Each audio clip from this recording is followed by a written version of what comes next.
Welcome to channel guys. आज के market के रिगार्डिंग वीडियो बनाया था। आई होप आप सब लोगों ने देखा होगा।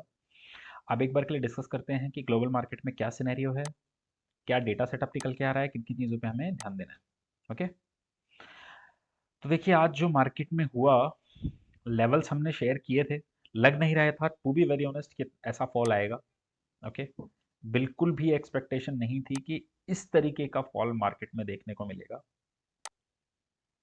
लेकिन लेवल आप लोगों को पहले ही शेयर किए थे कि अगर 16,800 अगर ब्रेक होता है तो हम 16,200 से 400 के बीच का लेवल देखेंगे। ठीक है, और ये भी एक्सपेक्ट नहीं किया था कि एक ही दिन में 16,800 ब्रेक होने के बाद वो चीज़ आ जाएगी। ओके, सो ये टू बी वेरी ऑनेस्ट लग नहीं रहा था कि इतना शार्प आएगा फॉल, लेकिन आया। मार्केट सुप्रीम है। मार्केट ने पनिश किया जो लोग अनहेज्ड पोजीशन लेके चल रहे थे। देखिए पहले एक बार के लिए डिस्कस कर लेते हैं मार्केट का फॉल कब तक आ सकता है। ठीक है, तो उसके लिए मैं आप लोगों को एक चीज दिखाना चाहूंगा। आप लोग आ जाइए वीकली कैंडल पे। ठीक है,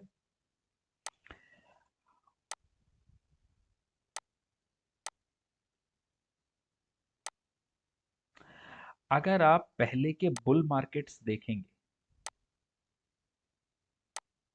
अगर आप पहले वाले जो बुल मार्केट हैं हमारे, अगर वो चीज आप देखेंगे तो एक बार के लिए ये देखिए कि उसमें क्या इस तरीके के करेक्शंस आए हैं। दो बार बहुत जबरदस्त वाला करेक्शन आया। कहां से आया? 1900 के लेवल से ले जाके हम लोग आ गए 1300 के लेवल पे सर। ये देखिए सिंगल कैंडल में है। उस टाइम पे फॉल आया होगा। आप देखिए 1571 से 1300, सॉरी। ठीक है, तो आप ये देखिए 1900 से रफली 1300 मान लेते हैं। 600 पॉइंट का फॉल आया। आप लोगों के सामने ही मैं कैलकुलेशन कर देता हूं। 31% का फॉल। ठीक है, मार्केट कितना हुआ था? मार्केट हुआ था सर, जस्ट मिनट में इसको छोटा करूं तो यहां से लेवल प्रॉपरली आएंगे। 900 से 1900, ऑलमोस्ट 100% बढ़ा, 30% गिर गया। फिर देखिए क्या हुआ। 1300 से मार्केट कहां गया? ऑलमोस्ट 3700। 200%, 180% मान लो। 3700 से कहां आया नीचे? 3780 से नीचे आया 2600। तो फिर से राउंड फिगर में 80 भी छोड़ देते हैं, 3700 और 2600 मान लेते हैं। ठीक है, 1100 पॉइंट का फॉल आया। 30% का फॉल फिर से आया। बाद में क्या हुआ? 2600 से मार्केट कहां गया? 6,500 तक। सो ये सारा बताने का लॉजिक आप लोगों को ये था। आप चीज ये समझिए कि क्यों बताया जा रहा है। क्या बुल मार्केट में करेक्शन नहीं आते? आते हैं। उनके रीजन अलग थे, अब का रीजन अलग है। मार्केट अपने आप फाइंड आउट कर लेगा रीजन। और जो लोग, देखिए इस बार मार्केट में हो क्या रहा है, मैं आपको एक मेरा ही प्रैक्टिकल एग्जांपल बताता हूँ। रिसेंटली मेरे पास जो मेरे क्लोज नियर एंड डियर हैं, तो उन लोगों ने बताया कि उनके कुछ लोग हैं जो डेली एफ एंड ओ में इतना इतना पैसा अर्न कर रहे हैं। ठीक है, तो मैंने कहा कि अगर और उनका कहना है कि ये बहुत इजी है। एफ एंड ओ में हम डेली इतना अर्न करते हैं और ये ठीक है, केक वॉक है मार्केट में इस तरीके से पैसे कमाना। ये हो गया थोड़ा 15-20 दिन, एक महीने पुरानी बात हो गई। ओके, कहा ठीक है। मैंने कहा कि अगर आप ऐसा कर सकते हो तो हमारा भी फंड ले लो, और इस तरीके का अगर आप कमिटमेंट दे सकते हो तो हमारा भी कर दीजिएगा। मैंने कहा लेकिन आप एक काम कीजिए, एफ एंड ओ में कंटिन्यूसली 3 महीने तक आप ट्रेड कीजिए और अपना प्रॉफिट एंड लॉस का स्टेटमेंट शेयर कीजिए। अब के बाद में वो लोग कहीं दिखाई नहीं दे रहे। तो देखिए हो क्या रहा था। ये मैं क्यों बताना चाह रहा हूँ कि बहुत से लोग हैं जो अपने आप को जीनियस समझने लग गए थे कि मार्केट केक वॉक है और इसमें ऐसा करो वैसा करो और पैसा तो बनता ही है। ठीक है, लेकिन ऐसा होता नहीं है। हर कोई आदमी फंडामेंटल एनालिस्ट बन गया था। अरे इस तरह की कंपनी इतना वैल्यूएशन है, ये तो जाएगा ही, इससे नीचे तो इसका बुक वैल्यू नहीं है, ये नहीं है, वो नहीं है। चाहे उसको ये भी नहीं पता है कि बुक वैल्यू के 10-5% तक भी कंपनियां ट्रेड करती थी और करती हैं आज भी। ठीक है, सो लोगों के अपने लॉजिक थे। तो मार्केट इस तरह हर बार देखिए बुल मार्केट आएगा, लोग, नई जनरेशन आएगी, लोग अपने आप को बहुत ब्रिलियंट समझेंगे कि हमसे पहले तो आज तक इस अर्थ पे ऐसा कोई आया नहीं जिसने इस तरीके से पैसे बनाए, और मुझे सारे इफ एंड बट मार्केट के पता है। मार्केट बहुत जल्दी ऐसे लोगों को बाहर कर देता है। मार्केट में याद रखिएगा, सिर्फ और सिर्फ वही लोग पैसा कमा पाएंगे जो डिसिप्लिन से काम करते हैं, चाहे वो इन्वेस्टमेंट हो चाहे ट्रेडिंग हो। ओके। सो अब बताने का मोटो क्या है? बताने का मोटो ये है कि देखिए, अभी फॉल आया है 8 to 10%। क्या और 8 to 10% नहीं आ सकता? बिल्कुल आ सकता है। इसमें कोई इफ एंड बट नहीं, 1% भी इफ एंड बट नहीं है। कोई बड़ी बात नहीं है कि हम 15,000 और इवन 14,000 भी चले जाएं। ओके।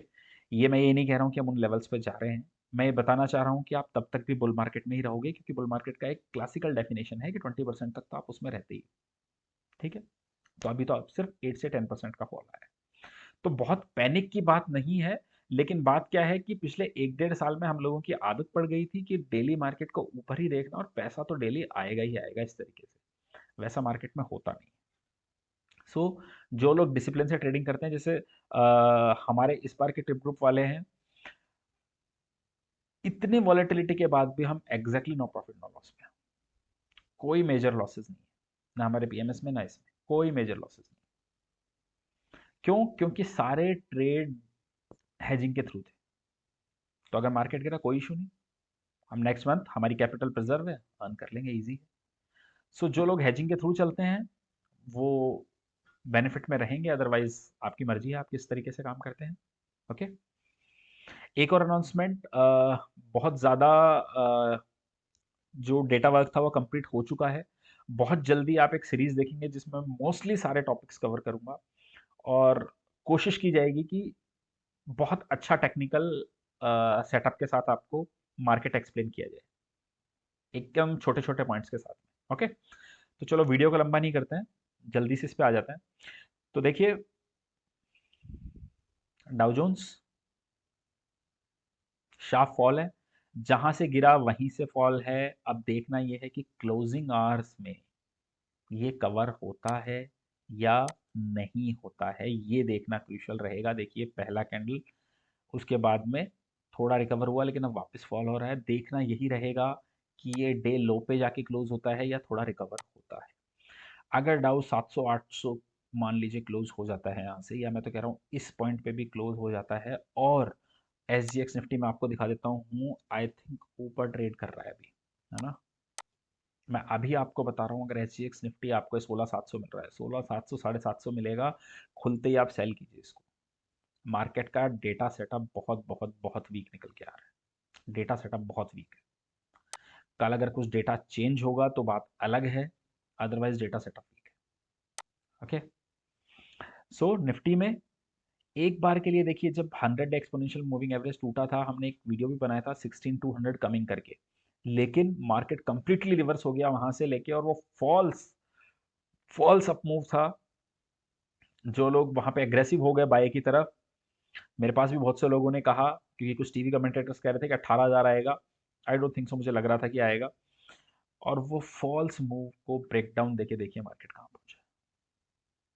और 16,200 मुझे अभी भी लगता है कि 16,200, क्योंकि ऐसा होता नहीं है कि मार्केट जब सॉरी गाइस इस लेवल पे आए तो अपने 200 डे एक्सपोनेंशियल मूविंग एवरेज को बिना टच किए निकल जाए। ये बहुत ही अनलाइकली है कि ऐसा हो, तो होने की प्रोबेबिलिटी बहुत ज़्यादा है। क्या हो सकता है? 3 4 दिन का कंसोलिडेशन हो सकता है, ऊपर हो सकता है, लेकिन डायरेक्शन नीचे की ही नज़र आ रही है। तो आप कॉशियस रहिए अपने ट्रेड्स पे। ओके। डाउजोन के बाद नेस्डेक। नेस्डेक के साथ ही मैं एक और चीज़ डिस्कस करना चाहूँगा। देखिए जनरली मार्केट में होता है, मैं आज मैंने ये अपने टेलीग्राम ग्रुप पे भी मेंशन किया था, मैं दोबारा आप लोगों को ये चीज़ बता रहा हूँ, ये चीज़ होती है, ध्यान रखिएगा। जो लीडर सेक्टर होता है, अभी कोई रीजन नहीं है, मेरे पास कोई रीजन नहीं है अभी आपको देने के लिए कि निफ्टी आईटी वीक हो जाएगा। आप मेरे से पूछेंगे, मेरे पास कोई रीजन नहीं है ये देने के लिए कि निफ्टी आईटी वीक हो जाएगा। लेकिन जनरली अगर आप हिस्ट्री उठा के देखेंगे तो इस तरीके की चीजें होती हैं।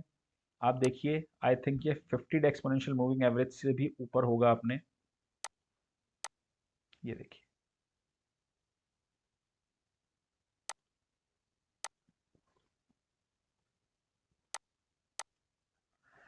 ये 50 डे एक्सपोनेंशियल मूविंग एवरेज से भी ऊपर है अपने।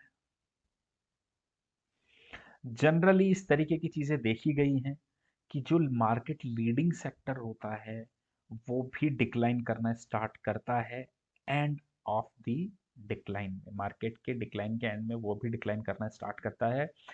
और ऑलमोस्ट ऑलमोस्ट सॉरी गाइस, सारे जो सेक्टर्स हैं वो ऑलमोस्ट अपने 200 डे एक्सपोनेंशियल मूविंग एवरेज के पास में हैं या नीचे हैं या उसको टच करने वाले हैं। सो अभी कोई रीजन नहीं है मेरे पास, लेकिन मैं आप लोगों को एक एडवाइस करूंगा कि आईटी में थोड़ा संभल के चलिए। क्या रीजन बनेगा क्या नहीं बनेगा पता नहीं, लेकिन क्यों हमें एग्रेसिवली बाय की तरफ बैट करना है जबकि चीजें लुक्रेटिव नहीं लग रही।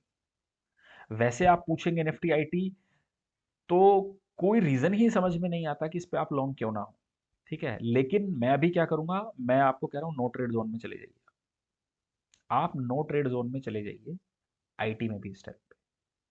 ओके, कब तक का वेट करना चाहिए? मुझे लगता है इन्फी के रिजल्ट तक का वेट कीजिए। इन्फी और टीसीएस रिजल्ट देते हैं और उसके बाद उनका क्या रिएक्शन आता है उसके बाद ही आपको आईटी स्टॉक्स पे टेक लेना चाहिए, उससे पहले अवॉइड कीजिए। क्योंकि लास्ट रिजल्ट में भी याद है, रिजल्ट आया था एलटीआई एलटीटीएस माइंड ट्री, और रिजल्ट के बाद जो स्पाइक आया वही पीक बन गया था। ओके, सो थोड़ा रुकना चाहिए मुझे लगता है इसमें। अब आते हैं दूसरे चीज पे, बैंक निफ्टी।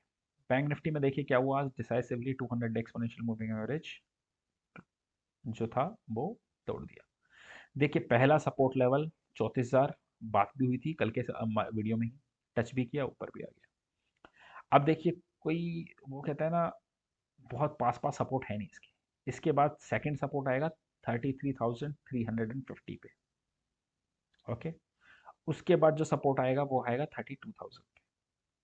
बैंक निफ्टी से तो बिल्कुल ही दूर रही है यार, बैंक निफ्टी में काम नहीं करना, दूर रहना है। डेटा सेटअप पे आते हैं। देखिए इस डेटा सेटअप को भी अब मार्केट इंपॉर्टेंस नहीं दे रहा है। डे के बीच में ऐसा चेंज होता है ना डेटा, कि ऐसा लगने लगा है कि कोई सिग्निफिकेंस ही नहीं है डे एंड के डेटा का। ओके, लॉन्ग पे देखिए 10,000 अनवाइंड है, शॉर्ट लेके गए हैं। स्टॉक में लॉन्ग लेके गए हैं, शॉर्ट अनवाइंड किए हैं। 58,000 call long corresponding 58,000 call short, 35,000 put long corresponding 43,000 put short. देख के तो रेंज बाउंड डेटा लगता है, लेकिन मार्केट का जिस तरीके का बिहेवियर है तो बच के चलने में ही फायदा है। अब कुछ स्टॉक्स पर डिस्कस करते हैं। पहला स्टॉक है गोदरेज सीपी। क्यों? देखिए इस लेवल पे आके अगर आप ये सोचेंगे कि इस तरीके के स्टॉक्स आपको मिले जिस पर रिस्क रिवॉर्ड बहुत फेवरेबल हो, तो नहीं होगा, क्योंकि ना आप बाय की तरफ कंफर्टेबल हैं और सेल की तरफ भी एसएल बहुत नीचे आ जाता है। ओके, देखिए अब मैं क्यों इस स्टॉक पे बात कर रहा हूँ, इस स्टॉक का एक चीज समझिए आप। ये आज जनरल डिस्कशन है इस स्टॉक पे। ये मैं एक लाइन ड्रॉ करता हूँ यहाँ से, ये एक सपोर्ट लेवल है। ये सपोर्ट लेवल ये स्टॉक कब से होल्ड कर रहा है? ये जून में लो लगाया, उसके बाद ये फोर्थ अटेम्प्ट है, second third and fourth attempt. ये लेवल अगर ब्रेक होता है, अगर ये लेवल ब्रेक होता है 891 का, तब इसको अब मैं कर देता हूं सर थोड़ा एक्सटेंड, आप देखिए क्या होता है उसके बाद में। उसके बाद में इनके सीईओ चेंज हुए थे, तो एक बहुत ही जबरदस्त वाली बुल कैंडल बनी थी 715 की क्लोजिंग के सीधे हमने क्लोज किया 860 पे। ये उस कैंडल की क्लोजिंग थी। अगर हम इसके नीचे आते हैं, अगर हम इसके नीचे आते हैं, मार्केट बहुत बियर है, बियरिश ग्रिप में है, तो मुझे कोई रीजन नहीं लगता कि सूनर और लेटर ये गैप फिल करने की कोशिश की जाए। ये गैप फिल करने की कोशिश की जाए, कंफर्मेशन कब आएगा? अब आते हैं इस बात पे। जैसे निफ्टी का लेवल किया था वैसे इसका भी मैं आपको एक लेवल दे रहा हूं।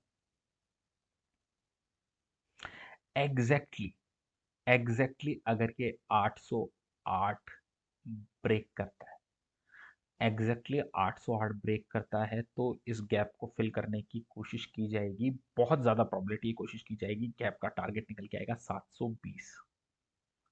808 अगर ब्रेक करता है, टारगेट निकल के आएगा 720। ओके, अब वो किस तरीके से होगा ये देखना होगा, तब तक आप इस स्टॉक को वॉच में रखिए अपने। ओके, दूसरे स्टॉक पे आते हैं, पीवीआर। पीवीआर मैं बहुत बुलिश भी रहा हूं इस स्टॉक पे, बहुत अच्छा बिजनेस मॉडल है। लेकिन देखिए अब जो ओमाइक्रॉन का वापस से कंसर्न बन रहा है, इसमें एक बार के लिए देखना होगा फ्रेश लॉकडाउन लगते हैं या नहीं। अगर फ्रेश लॉकडाउन अब दोबारा लगे, तो देखिए आप याद होगा पिछली बार जब लॉकडाउन्स लगे तो उसके बाद में प्रमोटर्स ने कॉन्टिन्यूसली अपनी स्टेक कम की थी, फंड रेज किया था बिजनेस को सेव करने के लिए। इनके लिए बहुत मुश्किल हो जाएगी चीज़ें। मुझे लगता नहीं है लॉकडाउन लगेंगे, लेकिन अगर दोबारा से लॉकडाउन लगे तो आप एक बार के मान के चलिए 1100 और 1000 का टारगेट इस पे लग रहा है। ओके, तो एक वॉच इस स्टॉक पे भी रखना है जो रीओपनिंग का ट्रेड है। तीसरा स्टॉक जो मेरे को आज के मार्केट में जिसकी कैंडल अच्छी लगी बुलिश साइड पे, वो मैं आपको दे देता हूँ, वो है मारुति। थर्ड टाइम इस पे सपोर्ट ले रहा है, 200 डे एक्सपोनेंशियल मूविंग एवरेज का सपोर्ट लेके भी ऊपर आया है। अगर आपको वापस से 200 डे एक्सपोनेंशियल मूविंग एवरेज मतलब 7180 से 7200 के बीच मिलता है, तो मुझे लगता है 100 डे एक्सपोनेंशियल मूविंग एवरेज आता है इसका 7350 के पास में, वहां तक के टारगेट के लिए इसको प्ले किया जा सकता है। आई होप आपको वीडियो अच्छा लगा होगा, अगर अच्छा लगा है तो लाइक कमेंट और शेयर कर दीजिएगा। Thank you guys, thank you for watching.